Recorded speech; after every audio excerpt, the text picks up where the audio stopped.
लावा है कहा था?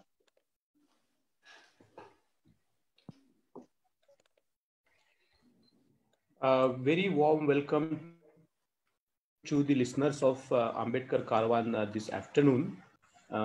First of all, I would like to formally wish Martine.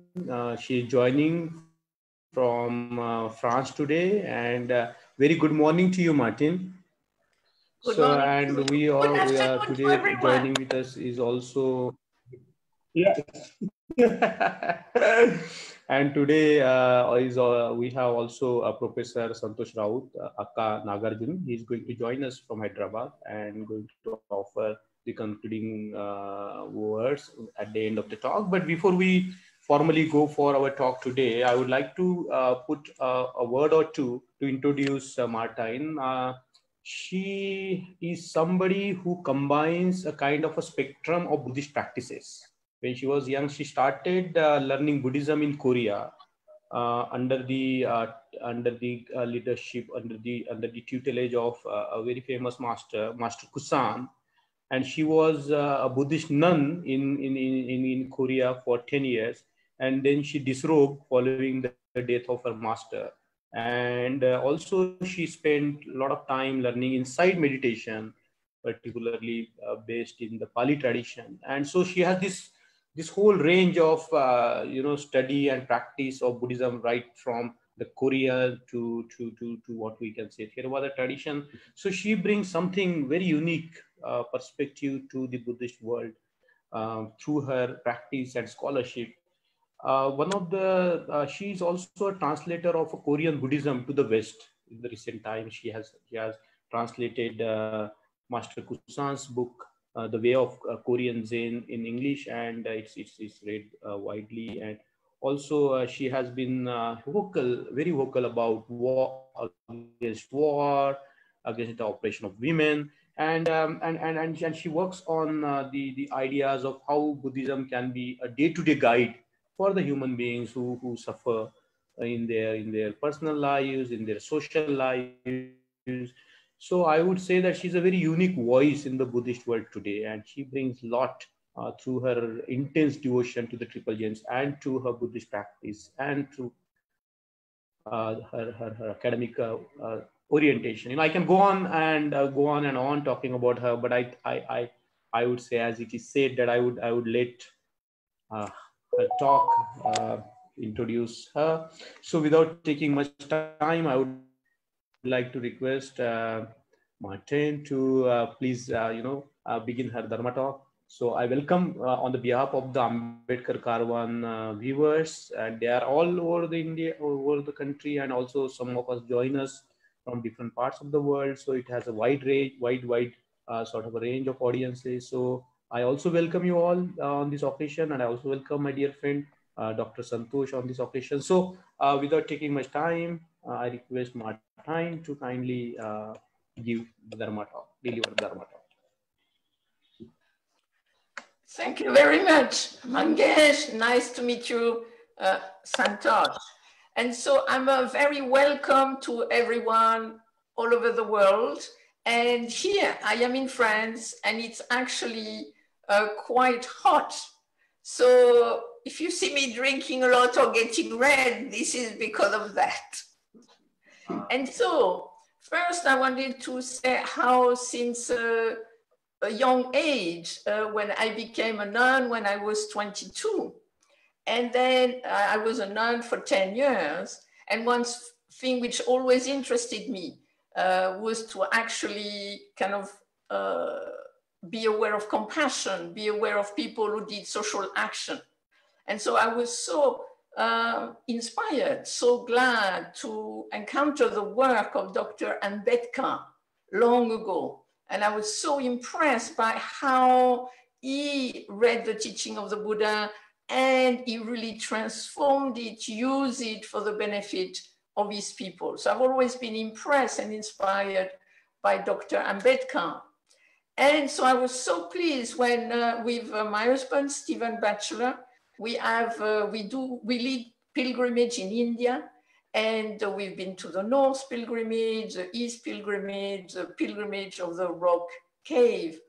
And in Mumbai, I was so honored to be able to go to the Chaitya Bhumi of Dr. Ambedkar and pay my respects. So I was so pleased that finally I could do that. And then also what is wonderful about traveling in India, wherever you are, you will see a statue of Dr. Ambedkar with his hand raised and with the book. And so I have many photos of Dr. Ambedkar's statue. And for me, it's always kind of, here he is. And you know, and you always find him anywhere in India. And to me, this is again a great inspiration. So it shows how Dr. Ambedkar has been important, not just for his people, but for all Indian people. And of course, his slogan, I think is a wonderful slogan. As soon as I heard it, educate, agitate, organize. I think he was such a great thinker, such a great teacher. And so basically what I recognized very quickly, especially reading like one of the first books I read about the unfortunate situation of the Dalit, was a book which was translated in French of this young man who is from a Dalit community and who feels terrible because people put him down all the time until he finds the teaching of Dr. Ambedkar. And the teaching of Dr. Ambedkar tells him, I am worthy of respect. I am worthy of equality. I have right, I have potential. And so suddenly you see him blossom, you see him flourish. And in a way, that's what the Buddha's teaching is about. It's about helping individuals to flourish so that the whole society can flourish.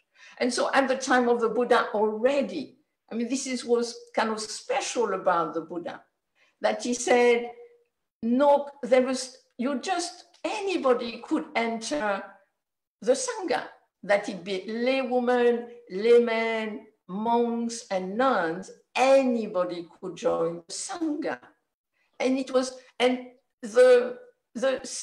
in a way, the way it worked in terms of how the people would be respected, the order of where they would sit and everything, was not based on caste, was not based on class, was not based on wealth. It was just based on who arrived first, who first joined the Sangha. So what was important was the joining of the Sangha. What was important was the practicing. And through joining the Sangha, through practicing in the Sangha, then your own wisdom arose, and that was respected. Not your background, but what you brought with you, the potential you brought with you. And so today I want to start with talking about a teaching we find in the Son tradition. So the tradition I trained in Korea as a nun. And this is a teaching of great faith, great courage, and great questioning. And so my teacher, Master Kusan, again and again used to tell us, you must develop great faith, great courage, great questioning. And so in a way, when we begin on the Buddha's path, you could say we have little faith. We think, this could be good for me, my family does it, and Dr. Ambedkar is a great person, he must be right, I will do it too. But in a way, until you do it, until you practice the three training of ethics, meditation, and wisdom, and until you experience for yourself the benefit of that, then before that is more like rational. This should be good for me. I hope it's good for me. But if we experience it for ourselves, that, this is really helpful. It brings me calm and clarity. It's really helpful in my life, in my relationship, in my work. And so in a way, when we experience this for ourselves, then we have great faith. Because if we experience it for ourselves, then this is it. And in a way, for me, it was strange. I was just traveling. I ended up in Korea. I decided to become a nun because I had nothing else to do there. There was nothing else occupying me. And I thought, why not? Because you see, I had been doing the same thing, repeating the same mistake again and again. And I thought, maybe this will help me not to repeat the same mistake, not to create the same suffering. And so I decided to become a nun, and then I was told the practice of questioning. Because in Korean Son, what is very important is a practice of meditation. So you sit 10 hours a day, and you do this 6 months of the year. And what was so interesting for me was that by practicing the questioning, I actually became more mindful. And the first thing I became mindful of is that all my thoughts were about me. Because until that moment, I thought I was the most compassionate person in the world. But then I sat in meditation, and then I noticed it's all about me as the center of the universe. And I thought, that's not so compassionate. That's a little egoistic. Maybe I need to reduce a little bit the self-centeredness to 50%. So 50% for me, 50% for others. But the one moment which really showed me the meditation worked, when at one moment, suddenly, I was really compassionate, what I call creative wise compassion.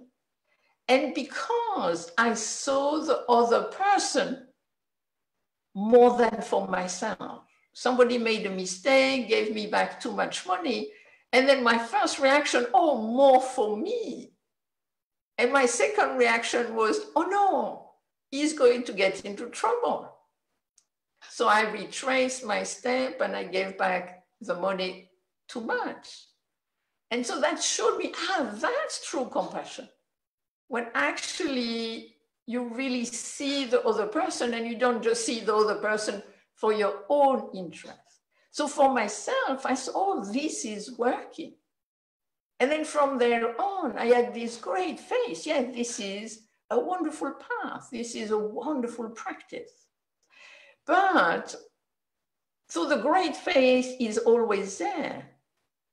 But we might not have all the time the same conviction. That's what is interesting. What is a great faith for? The great faith is to help us when things are difficult. And we don't think we're going anywhere and we're not making any progress and things are so difficult. And great faith is like the sun behind the cloud. If you just see clouds, dark clouds, you think, well, the sun is not there. But the sun is not impeded by the cloud. The sun is shining. And in the same way, even when we have great difficulty, the sun is shining. So in a way, there is this great potential. So in a way, great faith is a basis, the ground of our practice, of our path. And then you have great courage. Because in a way, the faith is not enough. We need to move on. We need to do something. And I think that's what was so beautiful about Dr. Ambedkar. He thought, yes, meditation is important, but we also need to do something. We need to educate, to agitate, to organize. So in a way, we need the energy and we need the courage to go beyond our own habits, which might limit us, but also society bias. Because in a way, the way we experience ourselves is so much the way we look at ourselves, but also the way the society look at ourselves. And so in a way, we have to be so careful. When you are, in a way, you're born, and then people tell you, you are like this because you're born into that supposed caste. But everybody is born pure and innocent. And it's not going to make any difference that you're born here or there. That doesn't make any difference to your intelligence. That doesn't make any difference to your kindness or things of that nature. But the society bias is going to constrict you, called limit you. And so in a way, you need to have the courage not to be your own limitation, but also the limitation coming from society. And that's so hard, because in a way, in front of society, one feels so small.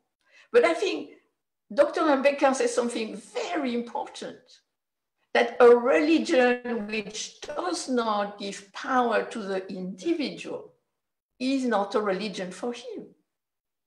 So in a way, what the Buddha, and that's what's so beautiful of the Buddha, is that we need to empower ourselves so that the society as a whole can flourish.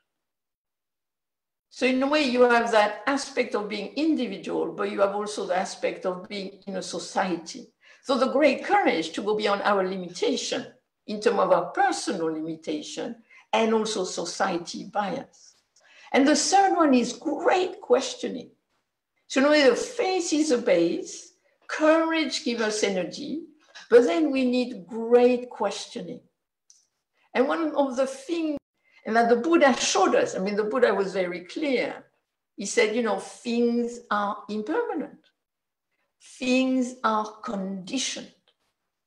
And to me, this is a teaching of liberation. Things are impermanent is saying things change. Things are not stuck. So, you know, you could say that the Buddha, with his practice, gives us a gift of change, which to me is a very compassionate practice, that I can change, others can change, society can change. I mean, of course, society might decide, I am not going to change, but society is made by individuals who can decide, I want society to change. I mean, this is why, I mean, we have human rights. We have women's rights nowadays, and we are getting more and more people's rights. So it shows that it's not stuck. Things can change, but society itself is not going to change anything. We are the one individual coming together who are going to change. As Dr. Ambedkar said, educate, agitate, organize. Because he could see that the great teaching of the Buddha was about conditionality and change. That's really, I think the teaching of the Buddha is to help us to creatively engage with conditions, inner conditions and outer conditions. And so in a way, what we practice is that we can creatively engage with conditions so we're not overwhelmed by conditions.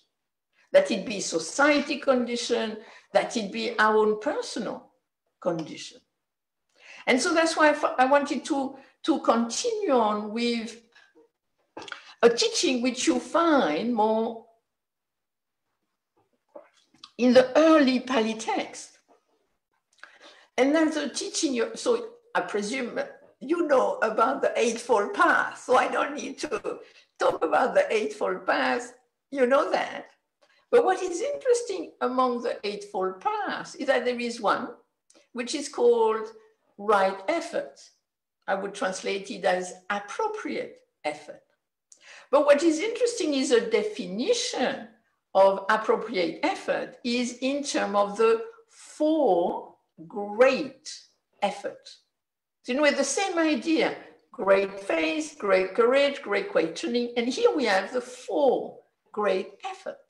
And to me, that is one of the greatest teaching of the Buddha in terms of change, personal change, society change. So what does the Buddha says? I make it simple because in the text it's kind of a little longer. I'll make it shorter. So what he's saying is sustain what is beneficial for yourself and society. Cultivate condition so that beneficial conditions are more likely to arise. Let go of what is unbeneficial. Be careful. Can you help conditions so that unbeneficial thing does not arise? And that personally, I think, is an interesting teaching in terms of sustain what is beneficial. And I think that's where mindfulness practice, Sati, can help us. Because we have a tendency to quickly see what is wrong, but we need to know as much what is right, what is well, what is peaceful, what is kind. And so in a way, sustain what is beneficial. So when you have a kind thought, when you have a wise action, how can you sustain that? And in a way, I would say one of the sustaining way for beneficial states is practicing meditation. Meditation can help us to develop calm and clarity. And then this is going to help beneficial state. And then it's for us to see, I don't need to go on a long retreat like me, but just a little sati, a little mindfulness can be so helpful, can make such a difference. So in a way, that's an easy way to sustain beneficial state, bringing this caring and careful mindfulness to what we do, that it be in the meditation or that it be in daily life. Then that's interesting, cultivate condition so that beneficial states are more likely to arise. I mean, they're not a reason yet, but how can we help beneficial state arise? And I think, again, I think meditation can really help us there in a way that what is it that is going to, in difficult situations, help us to be calm, help us to be clear? So in part, the meditation, again, will help us there. But to cultivate the Dhamma, to cultivate community, can also help us to have more beneficial state. So I think, in a way, it's kind of looking, what are the conditions that seems to help me to be more calm and clear, to be more compassionate, to be more creative? I mean, it's interesting with compassion, because normally all of us have the ability to be compassionate. This is one of the important teachings of the Buddha, harmlessness, karuna, compassion. So compassion for the suffering of others, our own suffering, of course, too. But what is it? Since we're naturally compassionate, what is it that will stop us being compassionate? And actually, one of the things that will stop us is actually a busy mind. I am busy, I have this to do, that to do, etc. And then, oh, you're suffering too bad, maybe in 2 hours, maybe tomorrow, who knows, at some point, but not now. Interesting how in this busy life, we will actually, the condition will not help us to be compassionate. Another way to not be compassionate is bias, is as a group deciding another group is like this. Everybody is like that. I mean, according to condition, not everybody can be anything. So in a way, it's kind of like, can we see that if we cannot decide everybody is like this group is like this, that group is like that, then you don't see the person as a human being with change and potential. And then again, no creative, wise compassion. Then you have let go of what is unbeneficial. And then really here, it is not easy. It is not easy because for many different reasons, we think things are going to be helpful, but they're not helpful. I mean, for example, drinking alcohol, we think it might be helpful when actually it's really not helpful, or taking drugs and it's really not helpful. Or lying, we think it's going to be helpful and then it's really not helpful. So in a way, here you kind of come back a little bit to ethics. What is it that's going to help me? What is it that's going to be beneficial? So we're back to Sati. I mean, Sati is so important with 4 great efforts so that, oh, this is not beneficial. And then we can look, am I doing too much? Am I stressing myself out? Or whatever it might be. But if we experience an kind of an unpleasant state, difficult state, fear, stress, whatever it might be, what is going on there? So in terms of also how we speak to each other, how we listen to each other. I mean, this is something which is so important for the Buddha. What is it that is going to help us be harmonious without being resigned? I think we have to be careful. Everybody has to be harmonious, but underneath, I have lots of resentment. I don't think that is very helpful. But in a way, can I take care?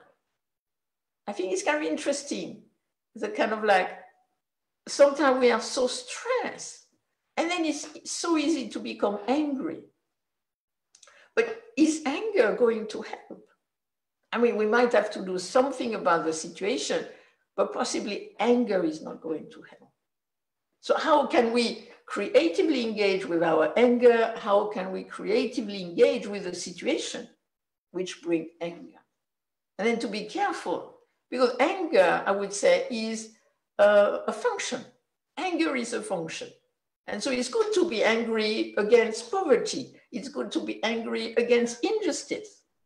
But if we are overwhelmed by anger, then wisdom goes, compassion goes.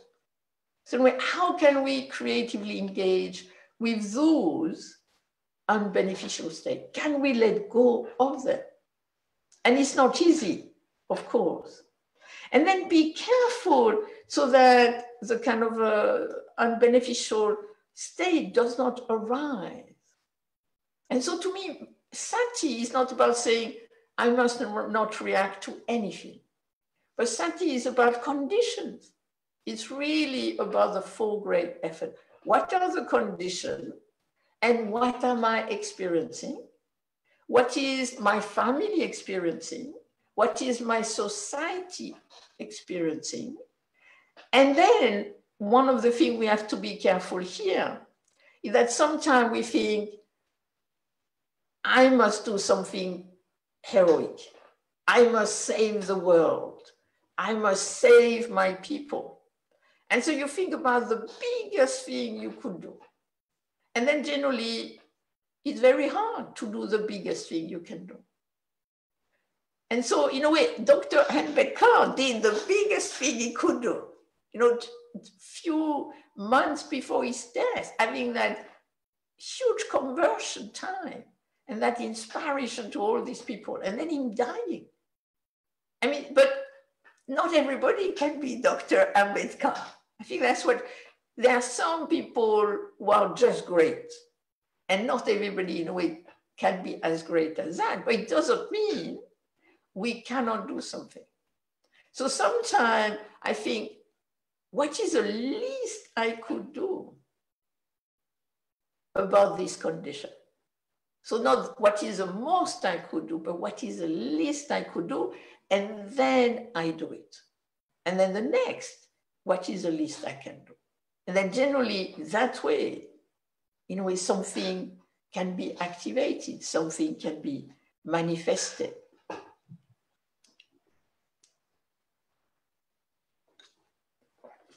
And then this brings me, in a way, to looking at the three trainings. I think this is so important nowadays, the three training of ethics, meditation, and wisdom. And again, I'm fairly sure everybody knows about this.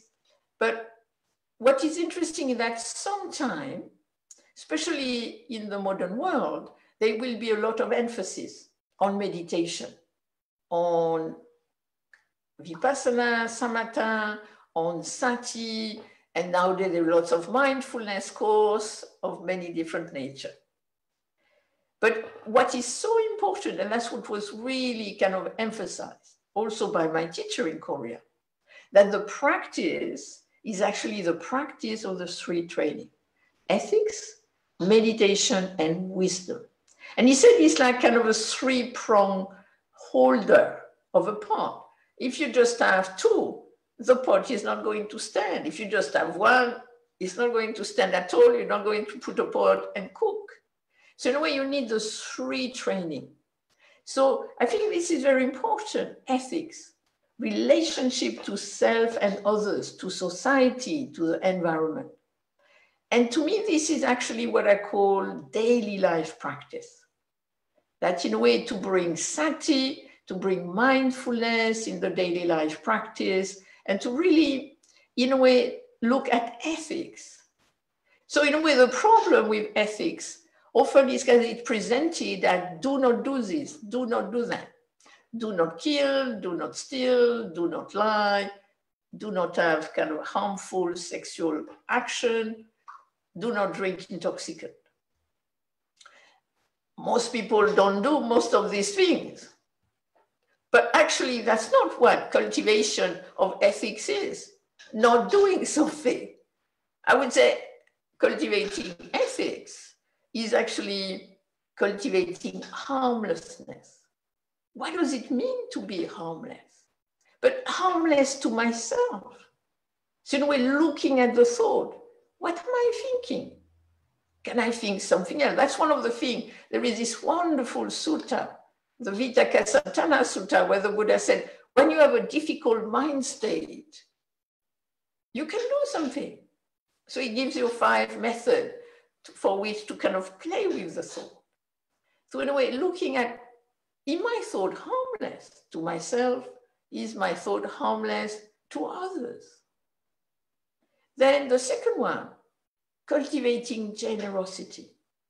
And to me, generosity is not so much about finances, giving money to people, but generosity is actually more giving time and space.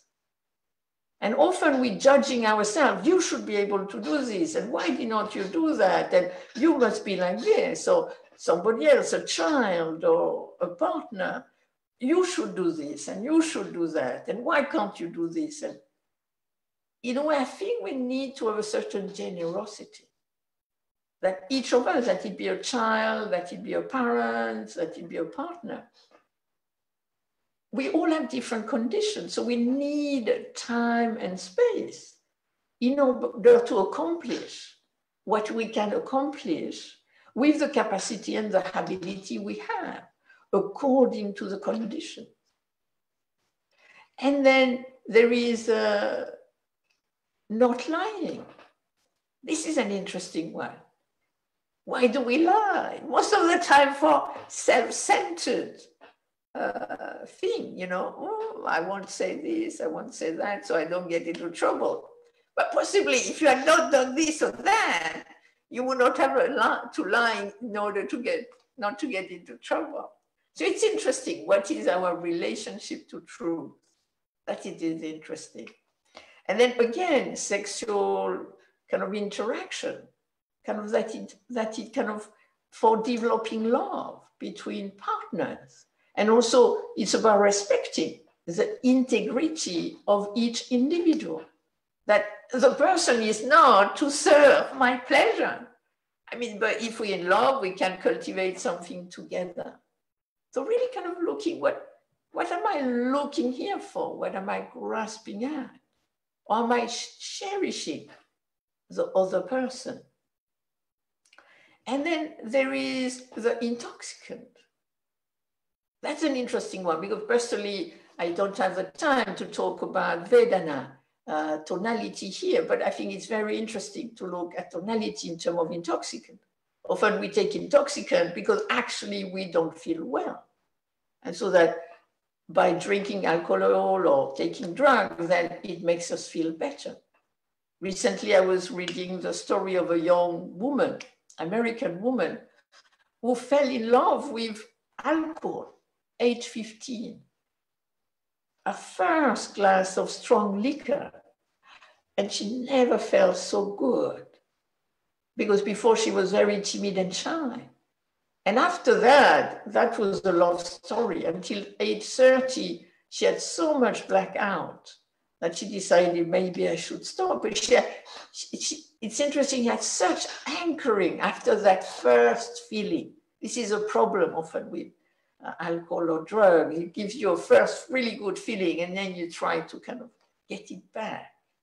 And so can we creatively engage with our difficult state in a different way? Can we also have pleasurable state in a different way, which doesn't harm ourselves and others? And then you have the meditation.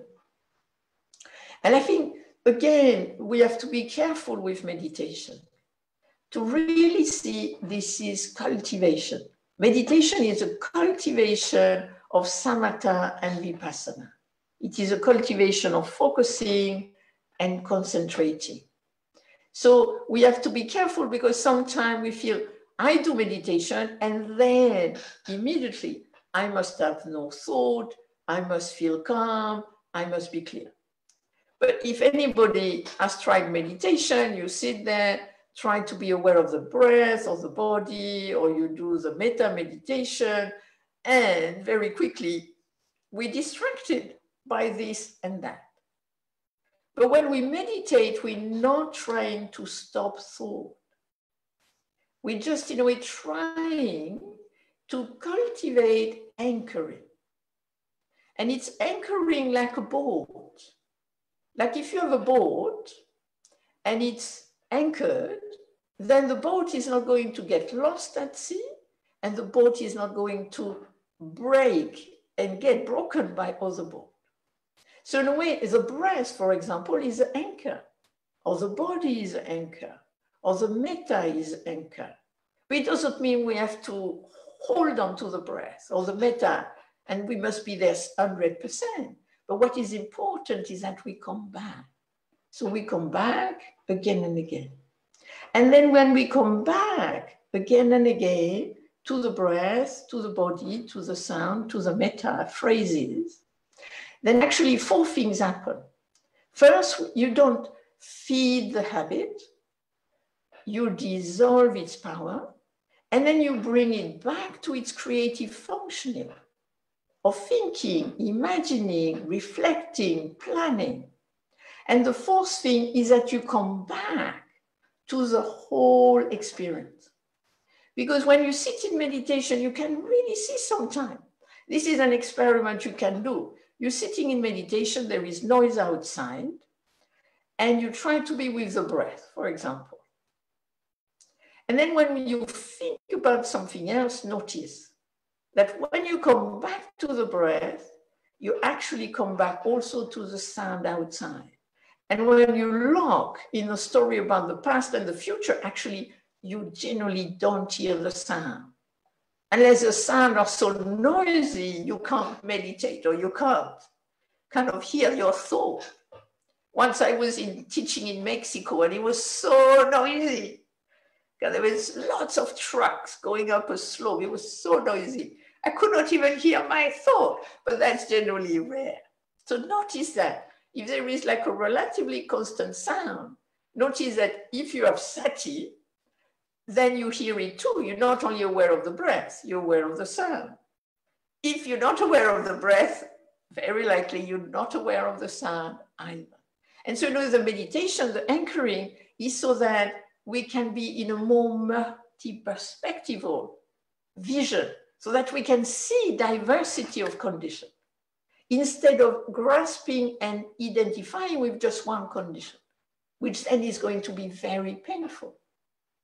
Especially if it's kind of, in a way, society bias. If you think society is telling me I cannot do anything, and then you sit there, I can't do anything, then you're really limiting yourself. But if you agree, yeah, there is a society bias, but I have more possibility, I have good friend in the Ambedkar movement, and I can practice, and then this bias is difficult. But it's not the only part of your identity, especially an identity given by society, not given by yourself. So in a way, doing the meditation is bringing you back to a wider identity with lots of potential. And so that anchoring will help you to develop calm. And then there is also the other aspect of vipassana, looking deeply. And so here with vipassana, we're really trying to be aware of change, but organically. So first we have to become aware of change organically, so that we really experience it for ourselves. Because of the generalizing principle, because of survival mechanism, evolution, we generalize fast. And that's when there is a bias in society, because they generalize fast and they decide, oh, these people are like that, those people are like that. I mean, there is something you might not know. And I was appalled to learn about it a few years back, that actually in France, from 1100 to 1780, you had untouchable in France. They were called Cabo, and they were in the southwest of France. So it's my region on top of it. And for these more than 800 years, they were untouchable, which means that they could not live in the town, they could not marry with people in the town, they could not have a family name, and they could only do certain occupation. And this lasted all these years. Like in 1100, people decided, for whatever reason, nobody knows. That's what is interesting. Nobody knows why they decided that these people, was it because of the plague? Was it because of, nobody knows why. But it lasted all these years, all these people suffering. And again, they said, but we're human like you. We're not different. And again, they tried. And it was so weird that what helped was that when there was a revolution, and then people kind of starting to think about human rights, and there was this idea that those people anatomically were not like the others. So in order to kind of shift the bias, doctors examined a bunch of them because they were getting more scientific in 1780. So they examined a bunch of these people called Cabo. And they say, yeah, they're the same as everybody else. But why could they have the bias? Because they did not live together. They did not see them. And it was amazing. So the way the Vipassana, I mean, we really need Vipassana. We really need questioning to go beyond our own limitation, but also to see that we're not what society decides. We're not the bias of others. And to me, that's what is so wonderful, that people like Dr. Ambedkar and many other people who have helped with the Dalit cause, and also with these people, the Cabo, trying to get out of their condition again and again and again, and finally managing it at the revolution, is that whatever is thrown at you, because you're a human being, because you have a great potential, then generally you can kind of, do something about it. But of course, it is hard. That's why you need to be together. I mean, this is why the Sangha jewel is so important. The Sangha jewel is so important because by yourself, of course, you can work on yourself. But if you want to work on society, then you have to build a Sangha. And that's what the Buddha said was so important. And so in a way, the meditation is going to help us to develop calmness and clarity, and then we can develop this creative awareness. And then we can creatively engage with our condition, whatever inner condition, outer condition. And then there is a last training, that's a training of wisdom. And this is something each of us, wisdom is not something in a sacred book. Wisdom is not in a special person who is supposed to be awakened or whatever. Wisdom is within ourselves. It's something we develop over time. We develop by ourselves. We also develop together. I think that's what is so important about Sangha. That yes, I have my capacity, I have my ability, I can meditate, I can cultivate ethics. But in a way, each of us is a little limited by our own conditions. So we all human together. We all have capacity, but our capacity and ability are a little different. And I think that's why people coming in the Sangha, as the Buddha says, when all the river goes into the sea, they all taste of salt. So at that level, we're all human. But at another level, we each, for whatever reason, biological, etc., we have different capacity. Some people are more artistic, some people are more philosophic, some people are more pragmatic, etc., etc. And so all these people come together. To me, that's what is so important, that we develop our own experiential wisdom. But we also help to develop the experiential wisdom of the group. And then as a group, we can grow. And I think that's what is kind of really wonderful, that if we follow the Buddha's path, we have the Buddha, which is a potential to awaken for each of us. We have the Dhamma, the path we can all cultivate and develop. But we have the Sangha. And the Sangha is so important. And I think this is a challenge of our time. When in a way there is so much emphasis on being individual, of course, we have to respect the autonomy of the individual. And the Buddha said that each of us has to become independent in his teaching, but not just in our own corner. I think it's very important that we come together, and only coming together with the richness of our differences, and then we can really create something which could be helpful, not just for ourselves, but our society. So that's what I wanted to say today.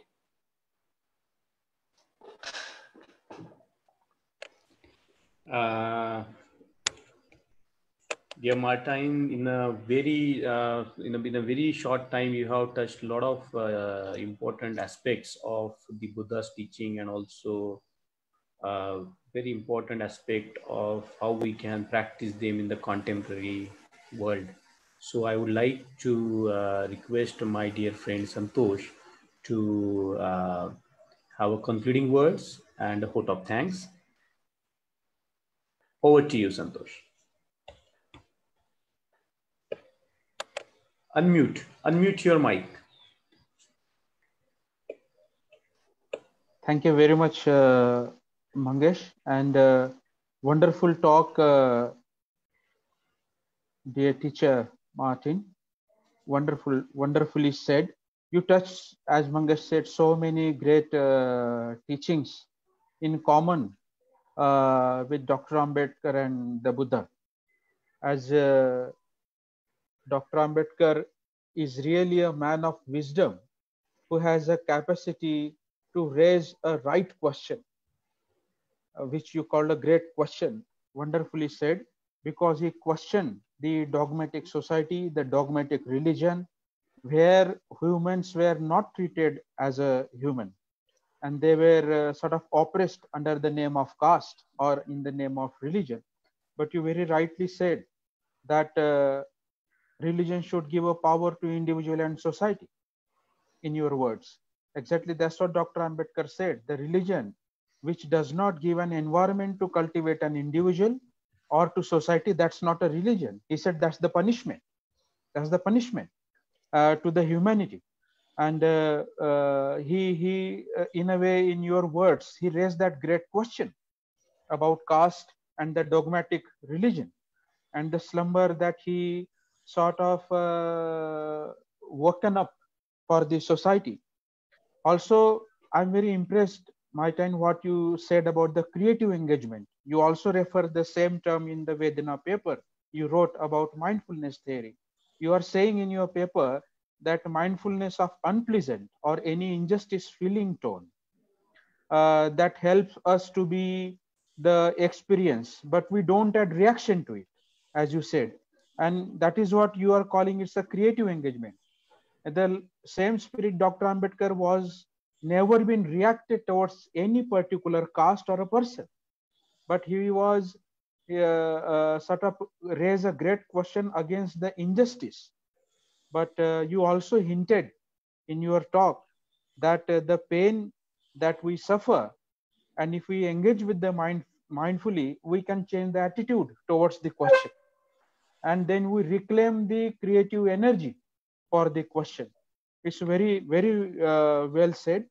And yes, sun is shining. I would just like to mention here immediately after conversion, Dr. Ambedkar said, the Indian civilization has forgotten the great sun, which was clouded in the caste system. But I am now reopening by destroying the dark clouds of caste and now introducing the great sun, which is a shining sun of India, the Buddha. So yes, it is shining, and that's how he gave the creative engagement with compassion. And again, I would like to acknowledge that what Dr. Ambedkar launched the huge revolution that brought a liberty, equality, fraternity.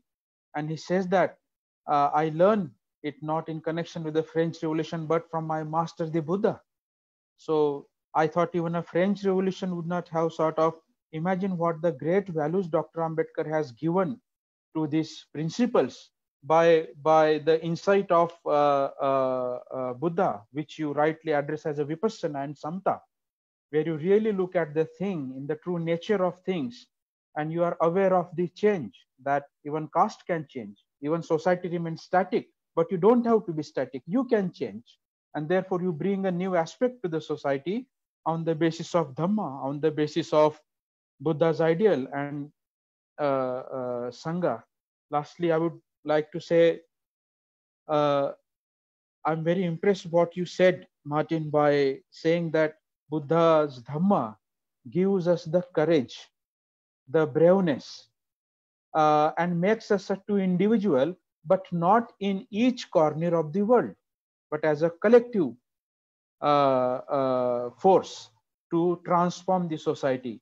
What you put in your words in the name of Sangha, which is wonderfully said. Even Buddha's wonderful simile to have a casteless society, that you cannot identify the river, water of the river comes from which river is from which water is from which river. So that's how we merge in the teaching of the great oceanic Sangha, based on the teachings of the Buddha, that's the Dhamma, to create a true society based on liberty, equality, and fraternity. That's the seed you sort of try to sow in your lecture. It's very inspiring, very thoughtful and insightful. Thank you very much, Martin, for giving such a wonderful introduction to the teachings of the Buddha. And thank you, Mangesh, for asking me to give a concluding remarks. Unmute. Nice conclusion and very good summarization of what our elder sister Martine has spoken today. And on the behalf of Ambedkar Caravan Media, I would like to invite our elder sister Martine again and again to share her thoughts, her very deep reflections on the Dharma, and a very deep understanding of the contemporary issues on particularly, you know, someday we should have, because in Martine now in India, a lot of women are coming into the leadership in Buddhism, and it would be wonderful someday to have your talk on, you know, this Buddha and women's issue and so on and so forth. So without, you know, holding you up, I would like to say thank you to all the listeners. Very grateful for Martine to join in a very short period, and we are looking forward to have her again. And thank you, Santosh, for finding time to conclude this very beautiful, and done it very beautifully. Thank you all, and we will see you again. Thank you very much. Thank you.